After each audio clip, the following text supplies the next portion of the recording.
The morning I found Patricia Harrington standing in my driveway with a clipboard and that particular smile reserved for people about to ruin your day, I knew my weekend was about to go sideways.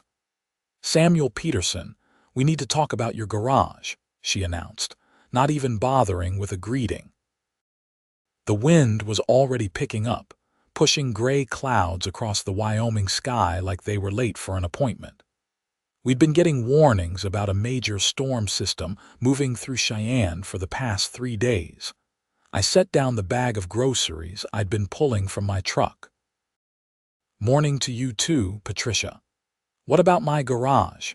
She consulted her clipboard, her manicured fingernail tapping against the paper with the precision of a metronome. "As president of the Meadowbrook HOA, I'm here to inform you that we'll be commandeering your heated garage space as an emergency storm shelter for the neighborhood. The National Weather Service is predicting severe conditions, possibly tornadic activity, and your garage is the most structurally sound option in this section."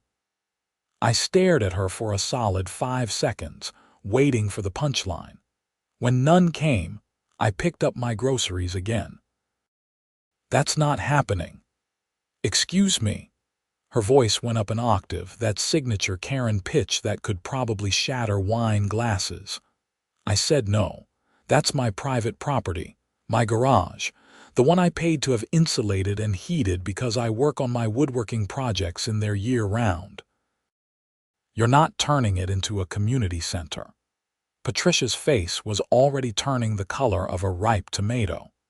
"This is an emergency situation, Samuel. The HOA bylaws clearly state that in cases of neighborhood emergency, reasonable accommodations must be made for the safety of all residents." "Then use the community clubhouse. That's what we pay HOA dues for, isn't it? The clubhouse roof is being repaired. There's exposed areas. Your garage has thick walls, heating, electricity, and space for at least 20 people. This isn't a request." I shifted the grocery bag to my other hip. Funny, because it sounded exactly like a request, and my answer is still no. I've got $10,000 worth of woodworking equipment in there, custom cabinets I'm building for a client in my workspace. Find somewhere else. There is nowhere else in this section. The Mortons are out of town, the Gilberts have a carport, not a garage, and the Hendersons' garage flooded last month and is still being remediated for mold. You're being selfish and putting lives at risk. I'm not putting anyone at risk. I'm protecting my property and my livelihood. There are other options. What about the Richardsons? They have that finished basement. Patricia made a dismissive gesture. Too many narrow windows, not safe. Your garage has high, small windows and concrete block construction. It's the obvious choice. Then I guess it's not that much of an emergency if you're being this picky about it, I said, heading toward my front door. There's a perfectly good shed in the HOA common area. Use that. That shed, Patricia's voice cracked with indignation. That's a 12 by 12 storage building. It's not insulated. It has no heating, and it barely fits the lawn maintenance equipment. I turned back to face her. Sounds like you should have thought about emergency shelter options before approving repairs to the clubhouse during storm season. That's not my problem to solve, Patricia. She stepped closer, her clipboard now clutched to her chest like a shield.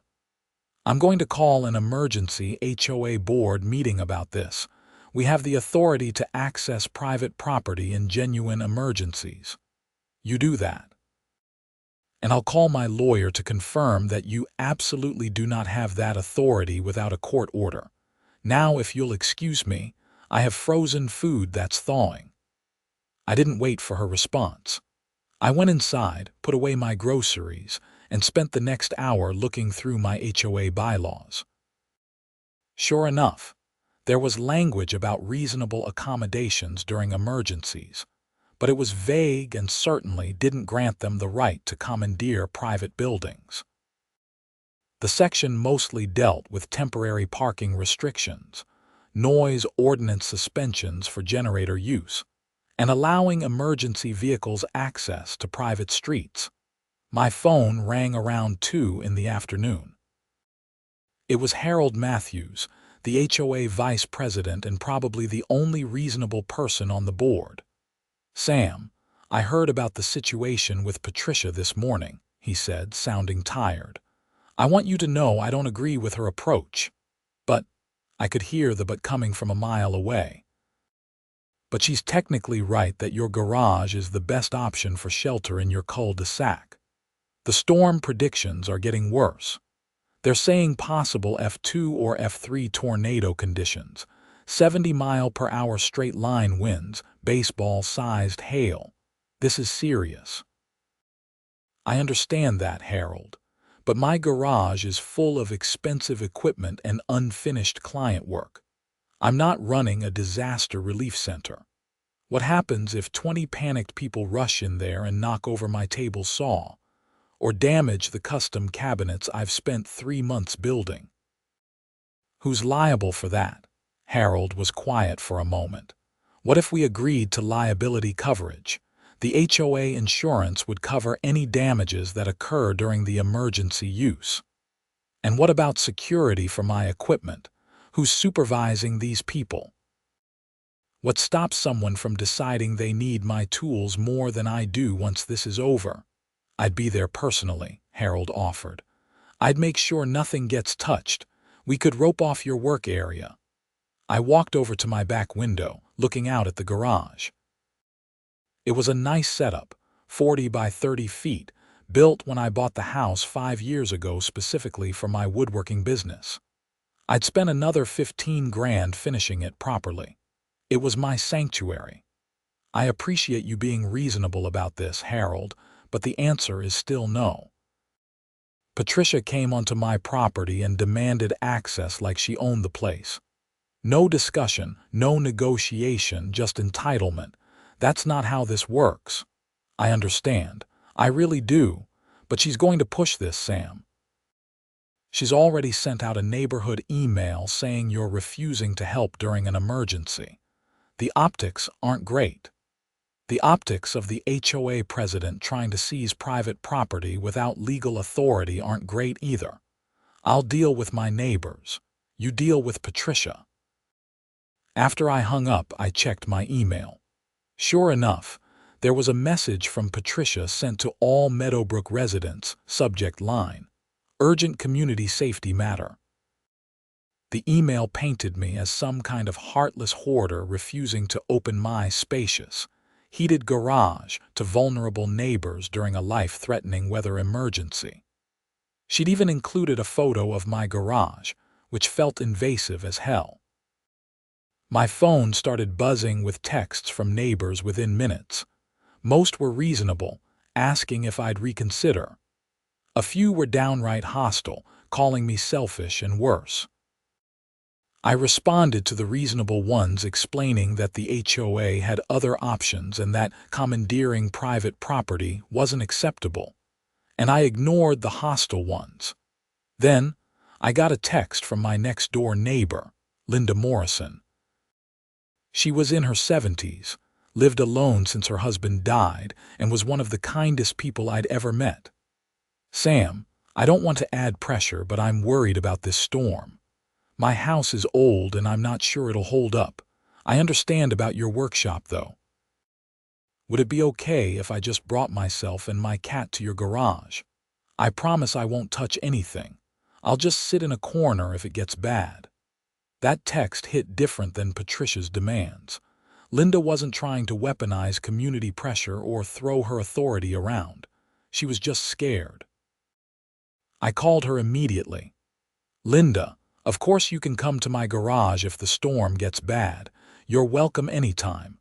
I'm not refusing to help people. I'm refusing to let Patricia turn my workspace into a free-for-all." "Oh, thank goodness," she said, and I could hear the relief in her voice. I was so worried, not about the storm as much as about causing trouble between you and Patricia. That woman has been insufferable since she became HOA president. "Don't worry about Patricia. If things get dangerous, you come straight over. I'll leave the side door unlocked. Do you need help moving any supplies? No, dear, I'll be fine. I just feel better knowing I have somewhere safe to go. You're a good man, Sam. After that call, I started thinking about the situation differently. I didn't mind helping my neighbors. I minded Patricia's approach and the precedent it would set. If I just rolled over and let the HOA commandeer my property this time, what would they demand next? The wind was really howling now, and the sky had turned that greenish-gray color that makes your stomach drop. I went out to the garage to secure anything that might get damaged if the power went out, or if I did end up having to shelter people in here. I moved my most valuable handheld tools into locked cabinets and took photos of everything for insurance purposes. The cabinets I was building for the Johnson family were too big to move, so I just covered them with tarps and hoped for the best. I just finished when someone knocked on the garage side door. It was Tom Richardson from 3 doors down. Hey, Sam, sorry to bother you. I heard about the situation. My wife is 8 months pregnant and she's freaking out about this storm. Our basement is finished, but it has those egress windows you're supposed to have for code, so they're pretty big. I'm not trying to pile on, but would there be room for us if things get really bad? I'll help you move anything that needs protecting. This was getting complicated. Yeah, Tom, of course. I'm not trying to be unreasonable. I just don't want Patricia using this as an excuse to open my garage to the entire neighborhood without any consideration for my property. I get it, man. She's been on a power trip ever since she got elected. Sends us violation notices if our trash cans are visible from the street for more than 2 hours after pickup. It's ridiculous. Help me move this workbench away from the wall, I said. We can create a clear area along the back where people can sit if they need to. But I want to be clear, this is me choosing to help my neighbors, not the HOA commandeering my space. Tom and I spent the next hour reorganizing.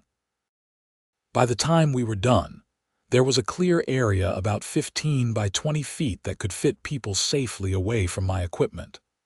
I brought out some folding chairs from my basement and a couple of battery-powered lanterns in case the power went out. At 6 o'clock, my doorbell rang. I figured it was another neighbor, but when I opened the door, Patricia was standing there with 3 other HOA board members. Harold, Margaret Chen, the treasurer, and Kevin Sorensen, the secretary. We need to discuss this situation, Patricia said, already pushing past me into my entryway. That's not an invitation to come in, but okay, I muttered, closing the door. We all stood in my living room. The wind outside was rattling the windows. The weather service had upgraded to a tornado watch. Samuel, we're prepared to offer you a compromise, Patricia began, consulting her ever-present clipboard. The HOA will provide certificate of insurance coverage for any damages that occur during the shelter period. We'll also provide 2 board members to supervise and ensure nothing is disturbed. Patricia already told you my answer this morning. What's changed? Margaret spoke up. She was usually pretty quiet at HOA meetings. The storm is getting worse. The clubhouse is definitely out. The shed you mentioned isn't a viable option. We're running out of time and alternatives. The shed is perfectly viable for temporary shelter, I countered. It's not comfortable, but it's sturdy enough. People in tornado country shelter in bathrooms and closets. A 12 by 12 shed can hold a dozen people if they squeeze in. Without heat or comfort, Kevin added. In what's predicted to be near freezing temperatures with the wind chill. Then people can dress warmly. This is about safety, not comfort, right? That's what Patricia said this morning. If it's a real emergency, the shed works fine for the couple of hours this storm will last. Patricia's face was doing that color-changing thing again. You're being deliberately obstinate. We're offering you fair terms. You're demanding access to my private property. That's not fair terms. That's extortion under the guise of emergency management. And frankly, Patricia, if you'd approached me this morning like a reasonable person instead of showing up with demands and threats, we might have worked something out. But you didn't. You showed up acting like you had the right to seize my garage, and now you're trying to put lipstick on that pig. Harold stepped forward. Sam, I understand you're upset about the approach, but can we put that aside for the safety aspect? I'm not refusing to help people, Harold. Linda Morrison and Tom Richardson are welcome in my garage because they asked respectfully and because they're my friends.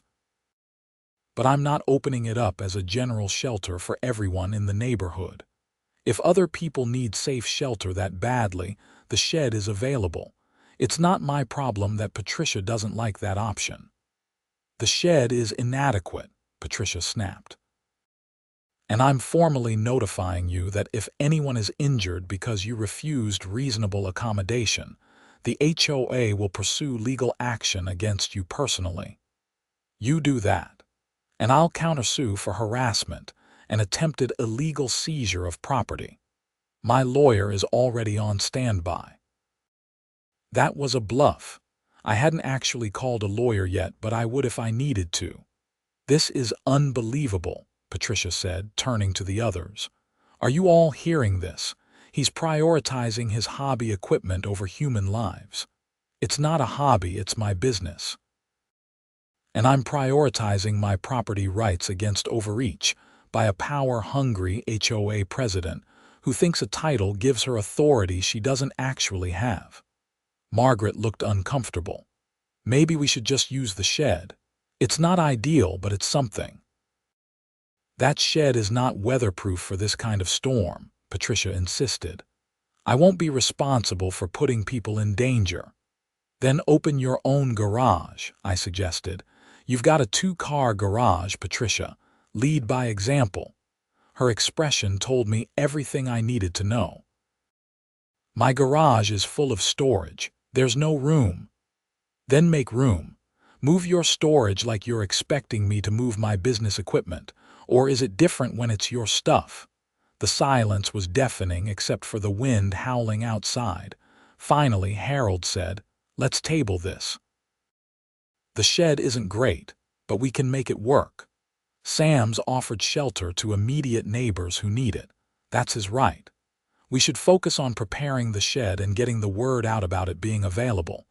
Patricia looked like she wanted to argue more, but Kevin was already nodding. Harold's right. We're wasting time arguing when we should be preparing.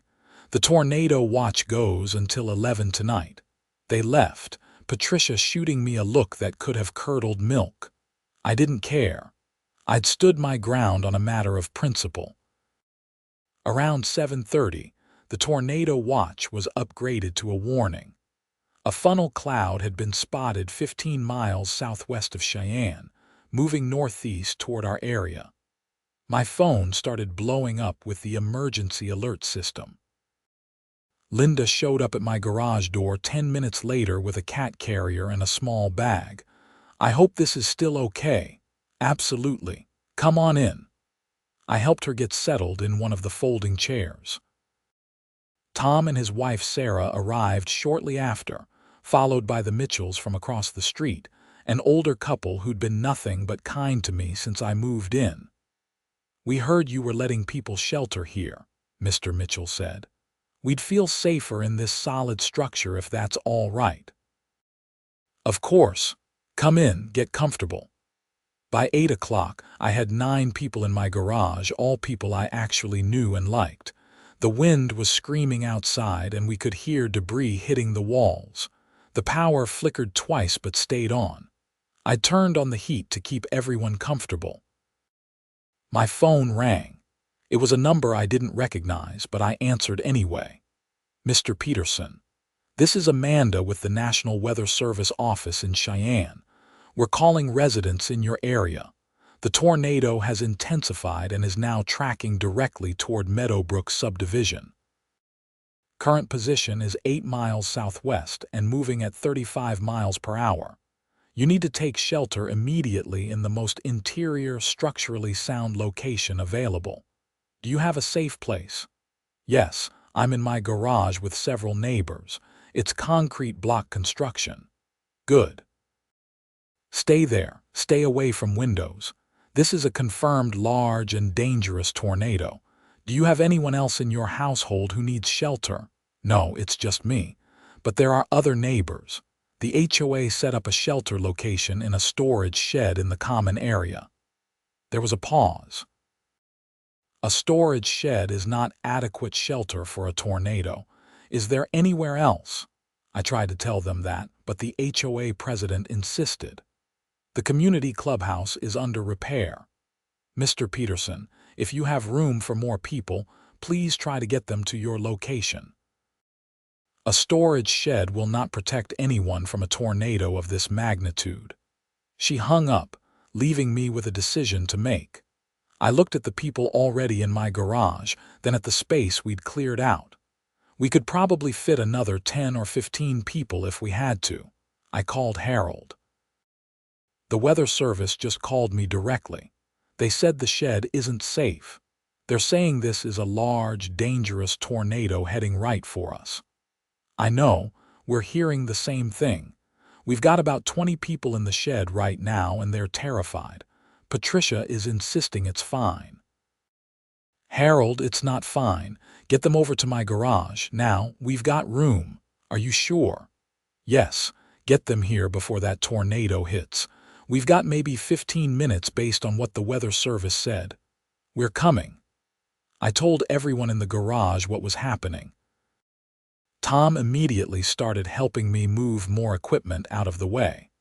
Mr. Mitchell folded up tables to create more floor space.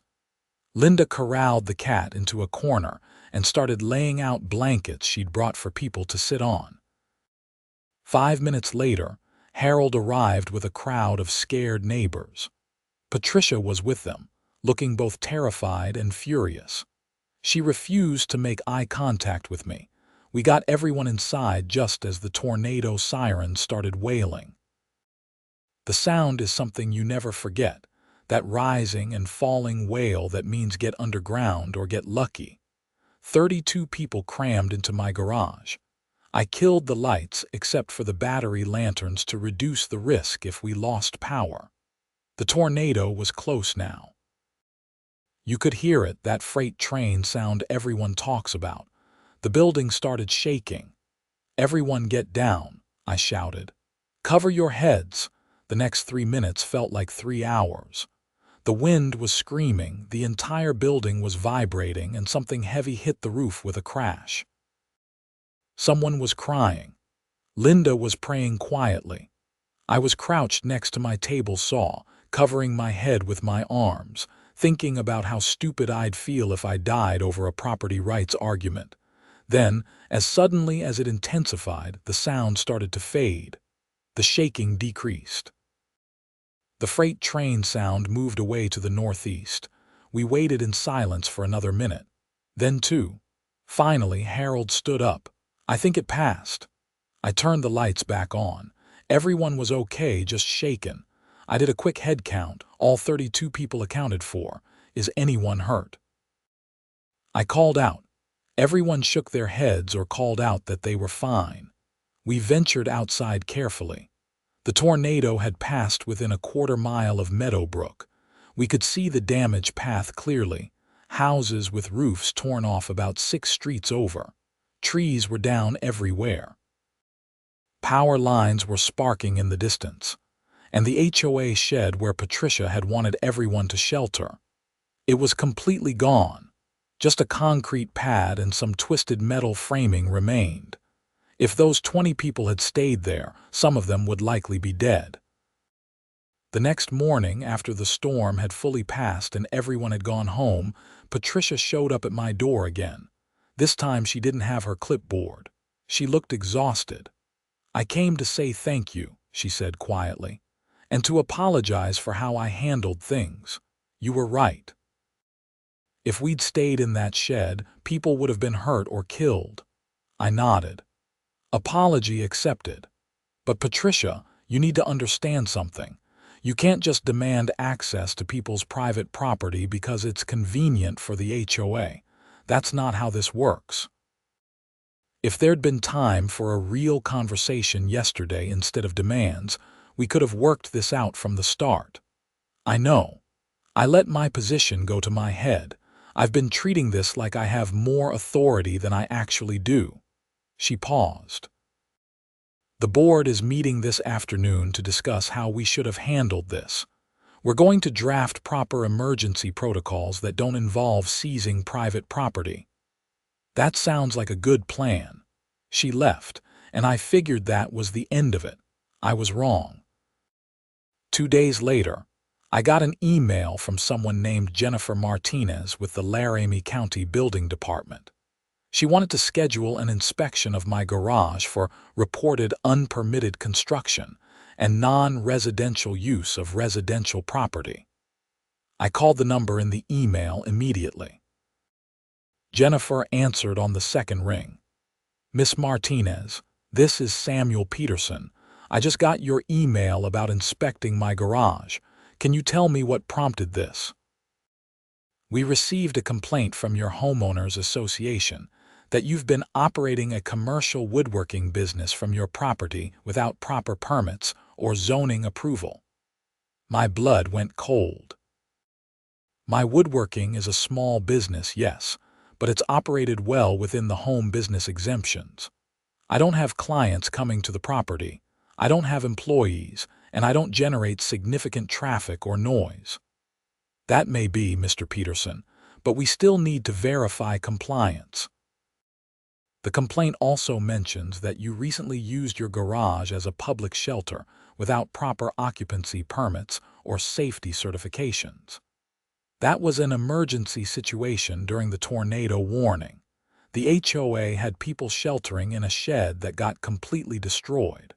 My garage saved lives.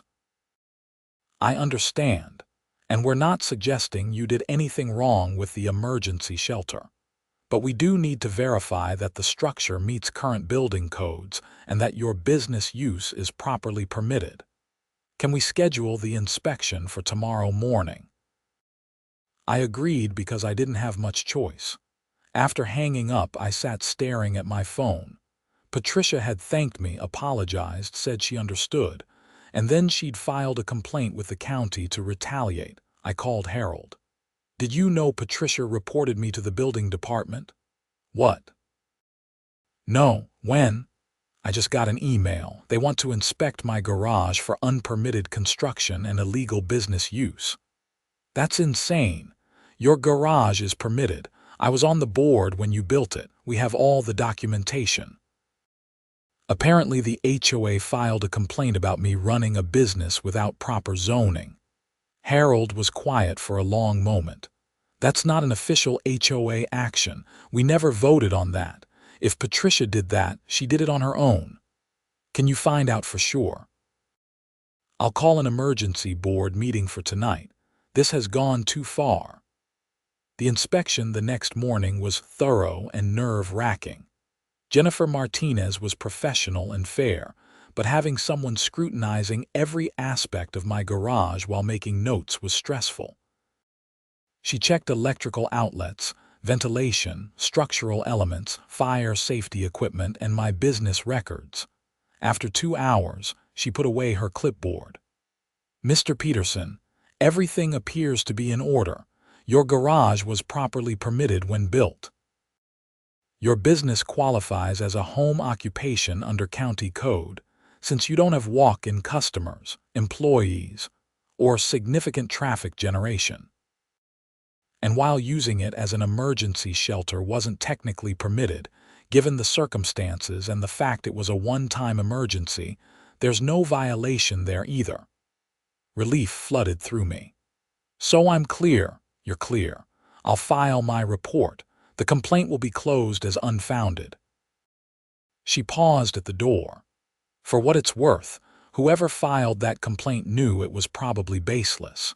The details they provided were accurate, which means they knew you were operating legally but filed anyway. That's usually vindictive rather than a genuine concern. After she left, I called Harold. The inspection came back clean. No violations. Good. I have news too. I called the emergency board meeting last night.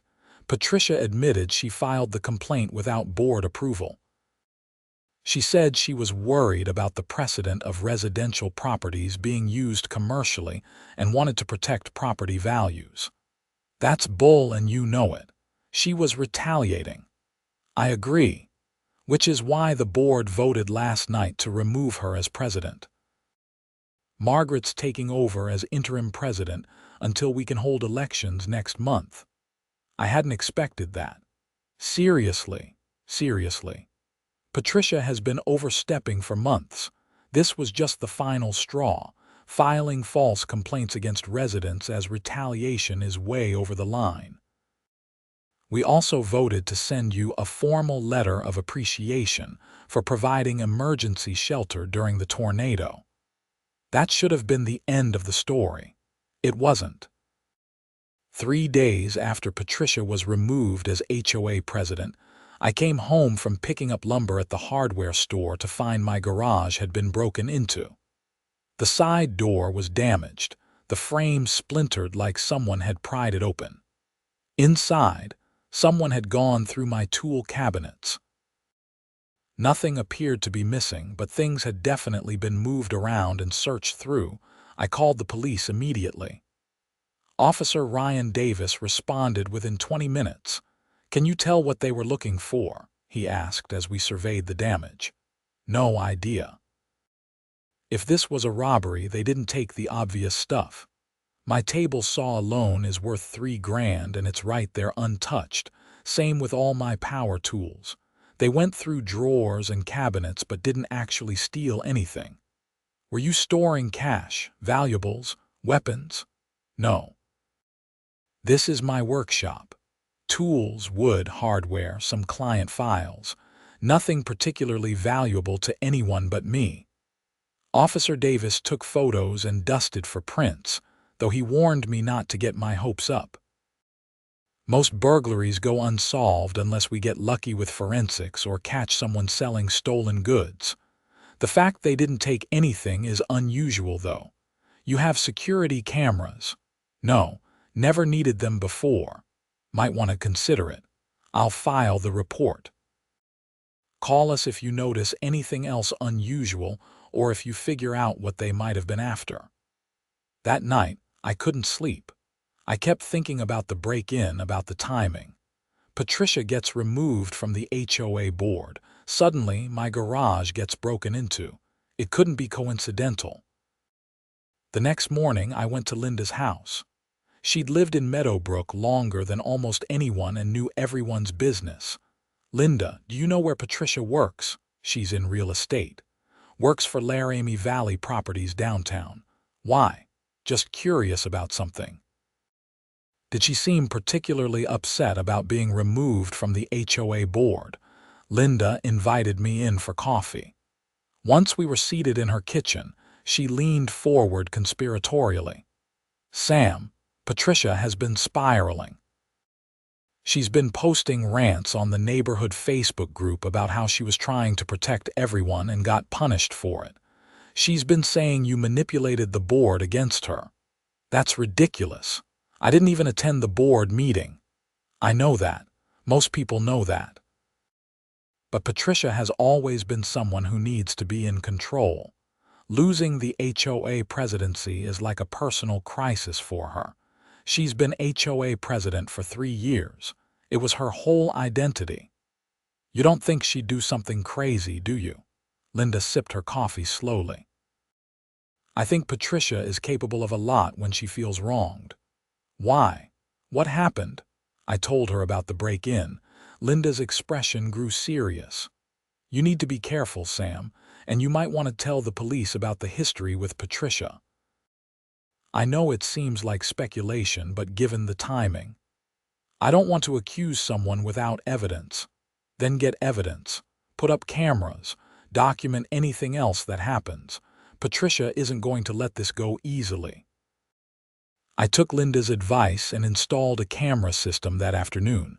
4 cameras covering all approaches to my garage and house. It was expensive but worth the peace of mind. 2 nights later, the cameras caught something.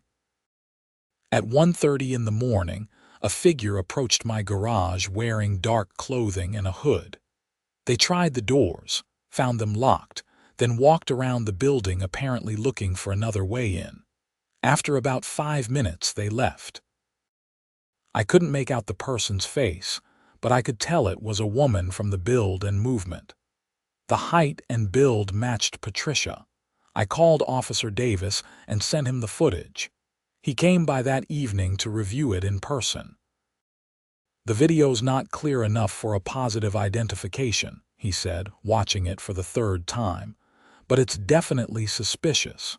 Combined with the previous break-in and your history with this Patricia Harrington, I think we should talk to her." "Will that help? She'll just deny it." "Maybe. But it puts her on notice that we're watching. Sometimes that's enough to stop escalating behavior." Officer Davis visited Patricia the next day. I wasn't there, obviously, but he called me afterward to let me know how it went. "She denied everything, said she was home asleep at the time and suggested you're fabricating things to harass her after she was removed from the HOA. She got pretty hostile, actually. Threatened to file a complaint about police harassment. So basically nothing changes." "Not exactly. I made it clear that we have video evidence of someone prowling your property and that we're actively investigating. If anything else happens, we have a pattern documented. And I strongly suggested that if she was involved or knew who was, she should stop immediately." "You think she'll stop?" Officer Davis was quiet for a moment. "Honestly, I don't know. She's got that entitled attitude, thinks rules don't apply to her.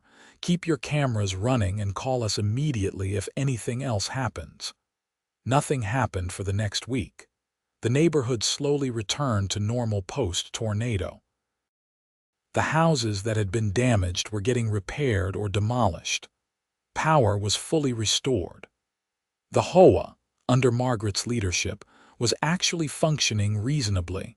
Then I got a call from Rebecca Johnson, the client whose custom cabinets I'd been building when all this started. "Sam, I got a really weird call today.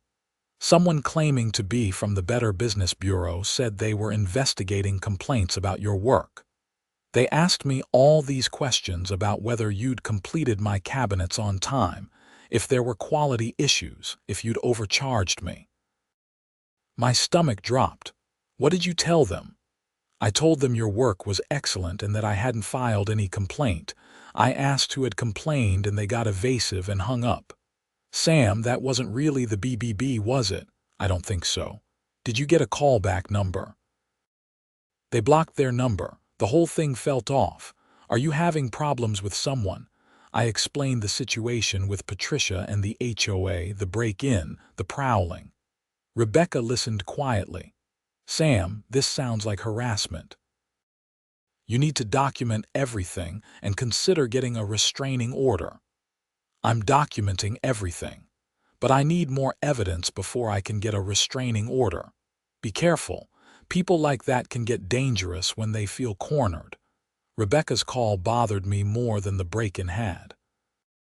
Whoever was harassing me was now trying to damage my business reputation.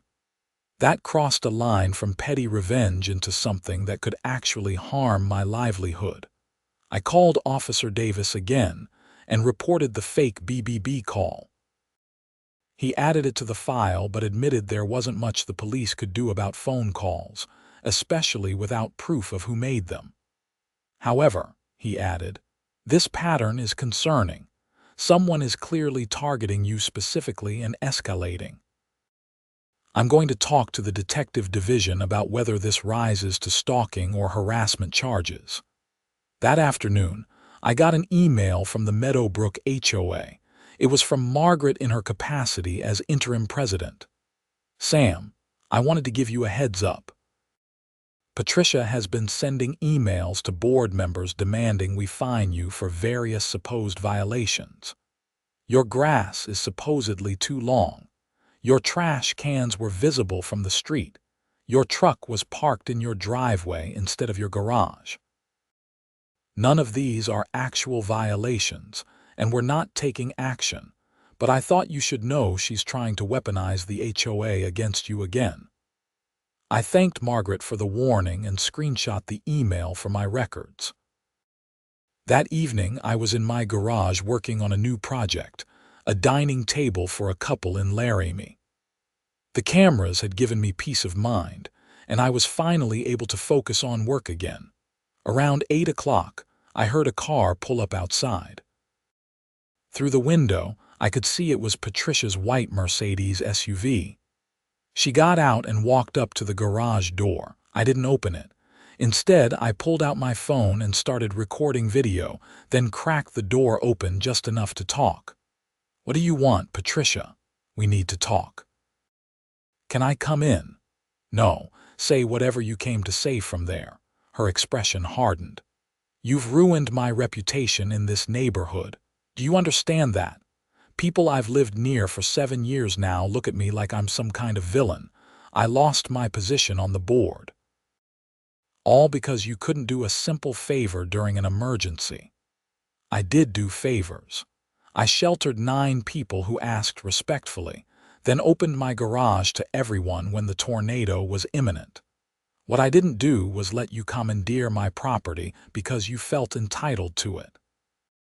That's exactly the attitude I'm talking about. You're so concerned with your property rights that you can't see the bigger community picture. And you're so concerned with control that you can't see when you've crossed the line. You filed a false complaint with the building department. You've been trying to damage my business. Someone broke into my garage and I've got video of someone who looks a lot like you prowling around here at night. Patricia's eyes widened. "You're accusing me of breaking into your garage. That's defamation. I'll sue you." "I'm stating facts. My garage was broken into. Someone matching your description was caught on camera prowling my property. My client got a fake call from someone claiming to investigate me. This all started after you were removed as HOA president. If it's not you, who is it? I don't know and I don't care. You brought all of this on yourself, Sam. You made yourself a target by being selfish and unreasonable. Maybe this is the universe teaching you a lesson about community responsibility." She got back in her car and drove off. I immediately sent the video of our conversation to Officer Davis. He called me an hour later. "Sam, I talked to the detective division. Based on the pattern of behavior, they're opening a harassment investigation. The fake BBB call, the prowling, the attempted break-ins, the false complaint to the building department, it's adding up to a coordinated campaign of harassment." Patricia's confrontation tonight, where she essentially admitted she thinks you deserve this treatment, helps establish motive. What happens now? Detective Sarah Mills will be contacting you tomorrow to get a full statement. She'll also be interviewing Patricia and anyone else relevant. Keep documenting everything. Don't engage with Patricia directly anymore. If she contacts you, don't respond, just record it and send it to Detective Mills. Detective Mills was in her 40s, sharp-eyed and no nonsense. She came to my house the next morning and spent 2 hours going through everything. The initial dispute over the garage, the tornado, Patricia being removed from the board, the break-in, the prowling, the fake BBB call, Patricia's visit last night. "Mr. Peterson, I'm going to be direct with you. What you're describing is textbook harassment with potential criminal stalking elements. However, proving Patricia Harrington is responsible is going to be challenging. The video of someone prowling isn't clear enough for positive identification. The break-in has no direct evidence linking to her. The fake phone call was from a blocked number. So there's nothing you can do." I didn't say that. "I'm going to interview Miss Harrington today. Sometimes when confronted with the evidence, even circumstantial evidence. People confess or make statements that incriminate them. And I'm going to pull phone records if I can establish probable cause. The pattern you've documented is compelling. Detective Mills left, and I tried to focus on work. The dining table was coming together nicely, but I couldn't concentrate. My phone kept buzzing with texts from neighbors who'd apparently heard about the police investigation. Most were supportive, but a few took Patricia's side, saying I was overreacting to normal neighborly disputes. Around 3 in the afternoon, Detective Mills called me. "We have a problem." I interviewed Patricia Harrington this morning. She lawyered up immediately and denied everything. Her attorney claims this is retaliatory harassment by you because she tried to exercise legitimate HOA authority. That's backwards. I know. But here's the interesting part. After the interview, I sat in my car outside her house for a bit doing paperwork. About an hour after I left, Patricia drove away. I followed her on a hunch. And she drove to a house in the North Ridge subdivision, spent about 30 minutes inside, then left. I ran the address. It belongs to a Kenneth Harrington. Relative, ex-husband. They divorced 4 years ago. I did some checking. He's got a record. Vandalism, harassment, violating a restraining order filed by a previous girlfriend. Nothing violent, but definitely a pattern of vindictive behavior. My pulse quickened. You think Patricia is getting her ex to harass me? It's a theory. I'm going to interview him tomorrow. In the meantime, be extra careful. If Kenneth Harrington is involved, this could escalate beyond property crimes. That was not comforting. I double-checked all my locks that night and kept my phone close. The next morning, I was woken up at 6 by my phone ringing. It was Detective Mills. "Mr. Peterson, I need you to review your security footage from last night, specifically between 2 and 4 a.m. Do it now and call me back." I pulled up the footage on my laptop, heart pounding. At 2:47 a.m., a man approached my garage. He was carrying what looked like a gas can. He poured liquid along the base of the garage door and walls, then pulled out what appeared to be a lighter, but he never lit it. Suddenly, police officers appeared from multiple angles, tackling him to the ground. The footage showed the arrest, the man being handcuffed and searched, the gas can being secured as evidence. I called Detective Mills back immediately. "What the hell happened?" "We arrested Kenneth Harrington for attempted arson. After I talked to him yesterday, he denied knowing anything about you or the harassment, but I had a strong feeling he was lying, so I got authorization for overnight surveillance on your property. Good thing I did. He was going to burn down my garage. That appears to have been the plan. We've got him on attempted arson, which is a Class 4 felony in Wyoming. He's in custody and being questioned now. What about Patricia? She had to be involved. That's what we're working on. Hang tight. I'll call you when I know more."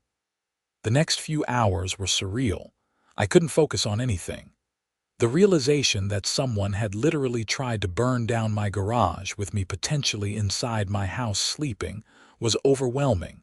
Detective Mills called back around noon. "Kenneth Harrington is talking. Turns out he and Patricia have been having an on and off relationship since their divorce. According to Kenneth, Patricia called him 2 weeks ago, right after she was removed as HOA president, and told him you destroyed her reputation and life.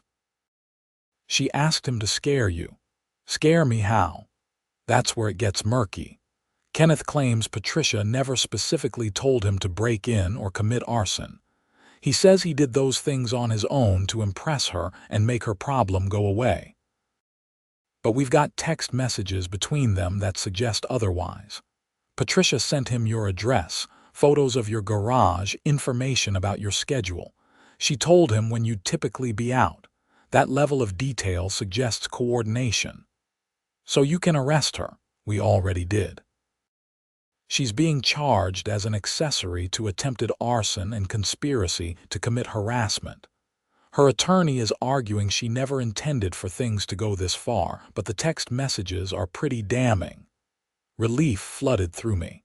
What happens now? Both of them will be arraigned. Kenneth's looking at serious prison time for the attempted arson plus his prior record. Patricia's charges are less severe since she didn't directly attempt the arson, but conspiracy and accessory charges are still felonies. She'll likely face prison time as well. This is insane. All because I wouldn't let her use my garage for a storm shelter. People do crazy things when they feel like they've lost control or been disrespected. Patricia seems to have a particular issue with authority and consequences. Losing that HOA position was apparently devastating to her sense of identity. Over the next few weeks, more details emerged. Patricia had apparently been feeding Kenneth information about me regularly, encouraging him to teach me a lesson about community responsibility.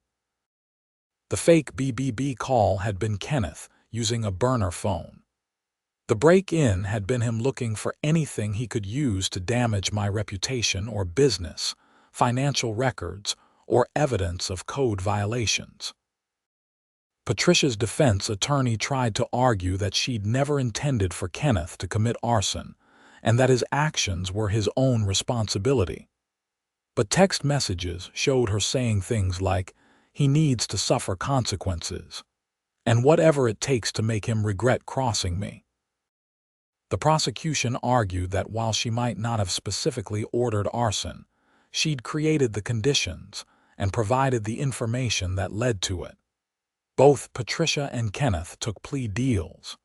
Kenneth pled guilty to attempted arson and received 8 years in prison. Patricia pled guilty to conspiracy to commit criminal harassment and received 3 years, suspended to 18 months with probation and anger management counseling. The HOA held emergency elections, and Margaret was formally elected president. One of her first acts was to implement proper emergency protocols that respected property rights while ensuring community safety. They also passed a resolution formally thanking me for providing emergency shelter during the tornado. Rebecca Johnson's cabinets turned out beautifully, and she referred me to 3 of her friends. My business actually grew from the publicity around the tornado shelter, with several articles in local news about the importance of adequate emergency planning. Linda brought over a thank you pie one afternoon, a few weeks after everything settled. We sat in my garage, now fully repaired from the attempted arson damage, drinking coffee. "You handled all of this with remarkable grace," she said. Most people would have either caved to Patricia's demands initially or escalated into a screaming match. I just stood up for what was right. My property, my choice. But I also helped people when it mattered. That's how community should work, through mutual respect and voluntary cooperation, not demands and authority. Patricia never understood that. She saw the HOA presidency as a position of power over people rather than service to people. I almost feel bad for her. 18 months in prison over an HOA dispute is harsh. Linda shook her head. It's not about the HOA dispute. It's about conspiracy to commit arson. She could have killed you, Sam. That goes way beyond a neighborhood disagreement. She was right. When I really thought about it, I'd come very close to serious harm or death because Patricia couldn't handle being told no. The holidays came and went. Meadowbrook settled into a peaceful routine under Margaret's reasonable leadership. The houses damaged by the tornado were rebuilt. Kenneth Harrington sat in prison. Patricia Harrington served her sentence and moved away after being released, unable to face her former neighbors. I expanded my garage workshop, adding another bay to accommodate larger projects. The neighborhood knew me now as the guy who'd stood his ground against HOA overreach and saved lives during the tornado. That reputation brought business and respect. The following spring, tornado season came around again. Margaret organized a community meeting to review emergency procedures. This time, there were no demands or seizures of property. Instead, she asked for volunteers who'd be willing to open their homes or structures as emergency shelters if needed. I volunteered my garage, along with a dozen other neighbors offering basements, garages, or interior rooms. We also fundraised and built a proper storm shelter in the common area, a concrete reinforced structure that could hold 50 people safely. No more storage sheds or arguments about private property. It was the solution that should have been implemented years ago. Tom Richardson and his wife had their baby, a healthy girl they named Hope. They told me it was partly because of the hope they'd felt being safe in my garage during the tornado.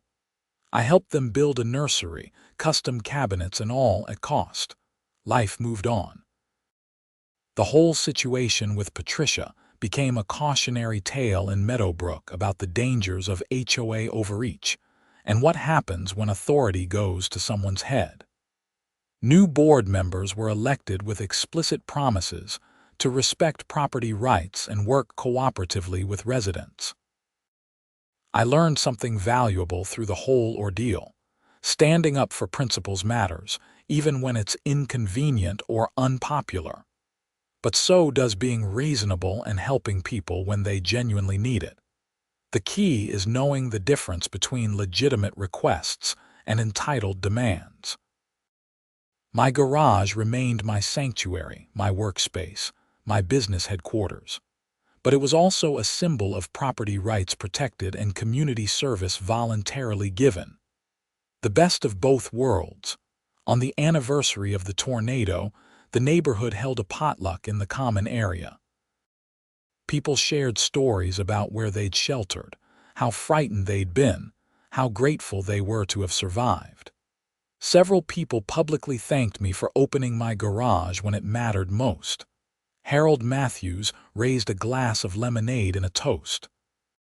To Samuel Peterson, who taught us that community isn't about forcing compliance, it's about voluntary cooperation and mutual respect, and to building codes that actually work. Everyone laughed and drank to that. Even in the middle of serious situations, Wyoming humor found a way through. Later that evening, as I locked up my garage and headed inside, I looked at the structure that had caused so much conflict. The concrete blocks were solid and weathered now, bearing the marks of the storm and the passage of time. The cameras I'd installed were still there, quiet guardians that I'd probably never remove. Inside, my tools waited for Monday morning when I'd start a new project, built-in bookshelves for a home library in Laramie. Good, honest work that I loved. The whole experience had been exhausting and frightening, but it had also clarified something important. You can be both a good neighbor and someone who protects their rights. You can help people in emergencies while still maintaining boundaries during normal times. You can stand up to bullies with authority while still being kind to those who treat you with respect. Patricia had never understood that nuance. To her, you were either completely compliant or the enemy. There was no middle ground, no space for mutual respect and negotiation. That rigidity had destroyed her life, cost her freedom, and turned her from a respected community leader into a cautionary tale. I felt sorry for her in an abstract way, the same way you feel sorry for anyone who sabotages their own life through poor choices. But I didn't regret standing my ground. Sometimes the right thing to do is refuse unreasonable demands, even if it creates conflict. Especially if it creates conflict.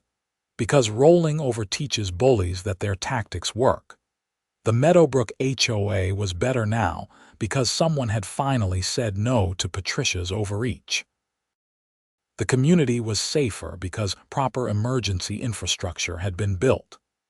My business was thriving because people respected someone who stood up for principles. And my garage remained mine, a space I could share voluntarily when needed but which nobody could simply take. That mattered more than I could properly express. As spring turned to summer and summer to fall, life in Cheyenne continued its normal rhythms. The mountains in the distance marked the edge of the high plains, constant and unchanging. Storms came and went, but we were prepared now with proper shelters and reasonable emergency plans. I thought sometimes about Patricia sitting in prison, then getting out and having to rebuild her entire life somewhere else. I wondered if she'd learned anything, or if she still believed she'd been right and the world had wronged her. Probably the latter. People like Patricia rarely engage in the self-reflection necessary for genuine change, but that wasn't my problem anymore. I'd done what I needed to do, protected what was mine, helped people who deserved help, and held firm against entitled overreach. The system had worked. The police investigated, the courts adjudicated, justice was served. Kenneth Harrington would spend years in prison, time enough to hopefully realize that trying to burn down someone's property to impress your ex-wife is insane. Patricia would have a felony record, and the knowledge that her vindictive nature had cost her everything she valued. And I would have my garage, my business, my peace of mind, and the respect of my community. Not a bad outcome for refusing to back down when someone tried to bully me into compliance. The garage door rolled down smoothly as I locked it for the night.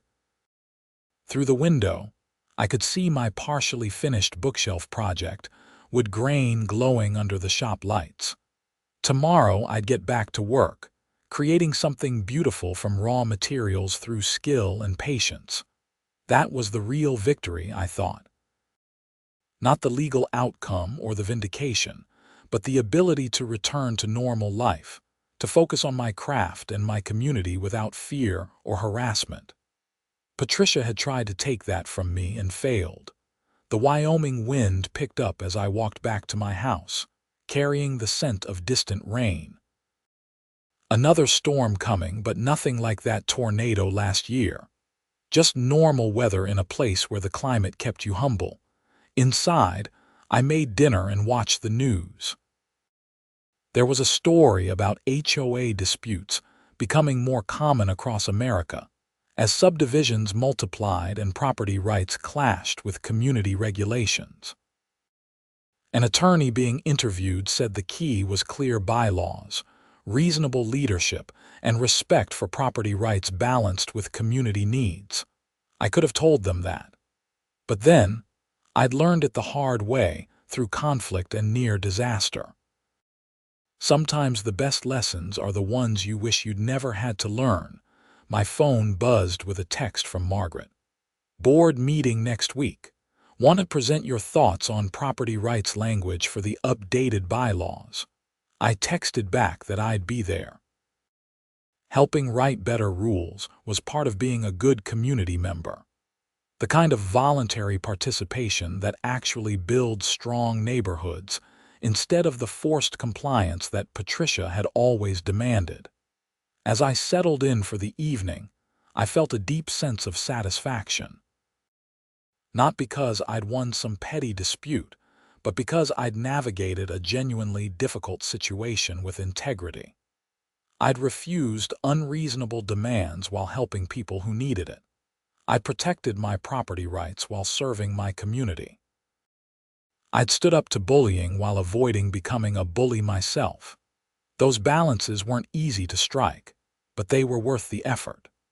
They were the difference between a community held together by voluntary cooperation and mutual respect versus one controlled through fear and authoritarian demands. Patricia had learned that difference the hardest way possible. The neighborhood had learned it too, though less painfully.